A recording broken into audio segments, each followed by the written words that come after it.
பெரும்பாலானோர் சொல்வார்கள், உங்கள் மன அழுத்தத்தை குறைத்து அதை சமாளித்தால் உங்கள் வாழ்க்கை மகிழ்ச்சியாக இருக்கும்.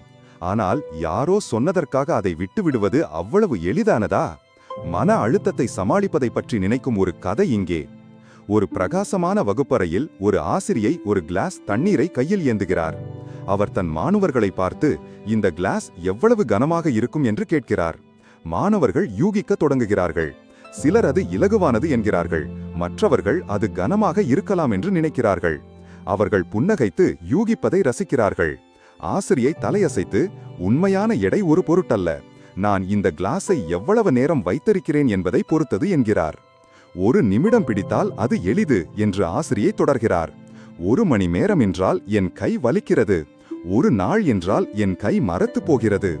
நான் எவ்வளவு நேரம் பிடிக்கிறேனோ அவ்வளவு கனமாக அது உணரப்படுகிறது. மன அழுத்தமும் அப்படித்தான் என்கிறார் ஆசிரியை. நீங்கள் அதை எவ்வளவு நேரம் வைத்திருக்கிறீர்களோ அவ்வளவு கனமாக உணர்வீர்கள். சில சமயங்களில் அதை கீழே வைக்க வேண்டும்.